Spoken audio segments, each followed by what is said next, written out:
Imagine you are a passenger on a routine flight.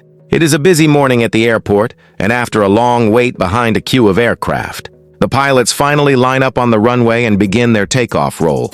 You are pressed back into your seat as the jet engines roar and the aircraft accelerates. The nose begins to lift into the air, but to your horror, the rest of the plane does not follow. Loud thumps and bangs shake the cabin, the tail scrapes along the runway, sending sparks flying, and the engines cough and backfire. At that moment, you realize you may only have seconds left to live. This is the horrifying story of Delta Flight 1141, a tragedy that never had to happen and one that would go on to change aviation forever. The day was August 31st, 1988, just after 8 in the morning at Dallas-Fort Worth International Airport in Texas. On board a Delta Airlines Boeing 727 were 101 passengers and 7 crew members there. Destination was Salt Lake City, Utah. A 2.5-hour journey away, many of the passengers were families returning from summer holidays. Others were traveling on business meetings and commitments waiting for them at the other end. 4 flight attendants staffed the cabin, while in the cockpit sat 3 pilots, led by Captain Larry Davis, age 48, a veteran aviator with over 17,000 hours of flying time, including more than 7,000 on the Boeing 727. Beside him was First Officer Carrie Wilson Kirkland, age 37, who had accumulated 6,500 hours with almost 4,000. On the same aircraft type, completing the trio, was Flight Engineer Stephen Judd, a 30-year-old former naval aviator relatively new to Delta with 3,000 total hours and just 600 on the 727. The aircraft itself was 14 years old, a reliable machine except for a faulty fuel gauge. A minor issue at the time, but hidden within it was another defect, one that would soon prove fatal.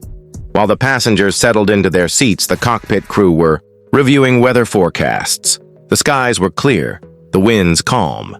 The perfect day for flying. The only warning noted was the presence of birds around the airfield.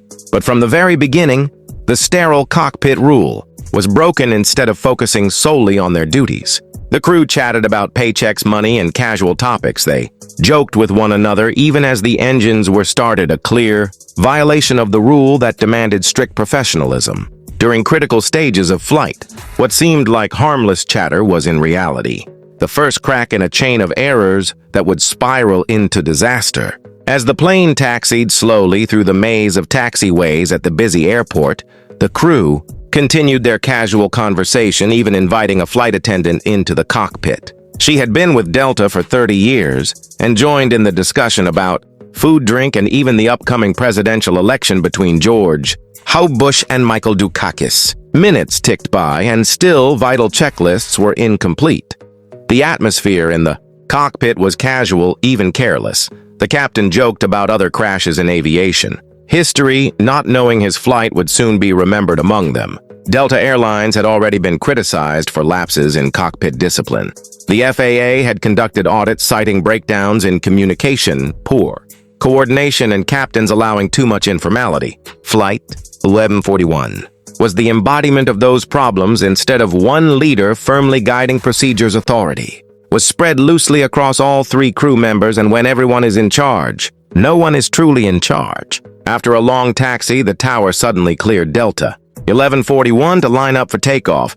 This caught the crew off guard. With little time to complete both the taxi checklist and the crucial before takeoff checklist, they rushed through the items and in doing so committed the most critical error of all. The flaps were never extended to the proper setting of 15 degrees, but when the checklist called for confirmation, the first officer simply replied from memory, saying flaps 1515 green light, without actually verifying the controls. The plane was now lined up on the runway in a configuration that made safe takeoff nearly impossible.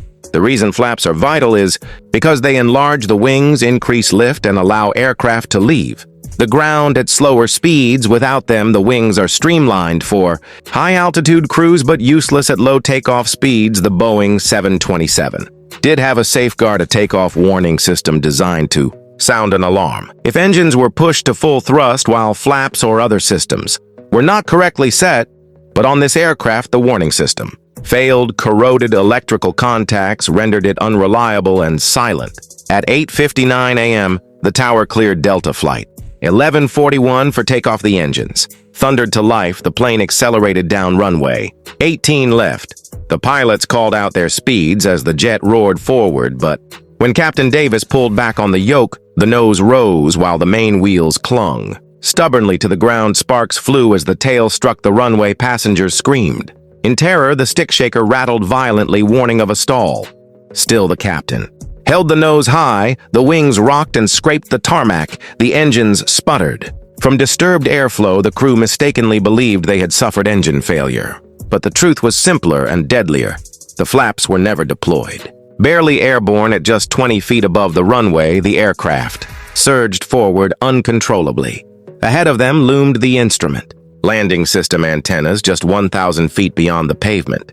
The right wing clipped the structure, rupturing a fuel tank. Flames erupted as the crippled jet rolled to the right, then slammed back to earth, tumbling and breaking apart. Fire consumed the fuselage within seconds of the crash. All 108 on board survived the initial impact, but the inferno claimed 14 lives, including 2 flight attendants. Investigators quickly discovered the truth: the flaps had never been set. For takeoff, the cockpit voice recorder revealed the distraction and violations of sterile cockpit rules, while examination of the aircraft exposed the corroded takeoff warning system. The FAA reacted swiftly, mandating inspections on all 727s, uncovering dozens of similar defects, but even more importantly, airlines overhauled their approach to crew resource management, stricter enforcement of sterile cockpit procedures, improved training on task delegation, and later technological improvements, like electronic checklists, ensured that mistakes could no longer be glossed over so easily. The legacy of Delta Flight 1141 is tragic but vital. Its lessons reshaped aviation safety. Its failures became warnings for future generations of pilots, and its victims became silent advocates for change. Every checklist today, every sterile cockpit, enforced every system double-checked, owes something to the fiery wreck that lay on a Dallas runway in 1988. This was not just an accident, it was a turning point in aviation history, a reminder that in the skies there is no room for distraction or complacency, only vigilance, discipline, and respect for the lives that hang in the balance.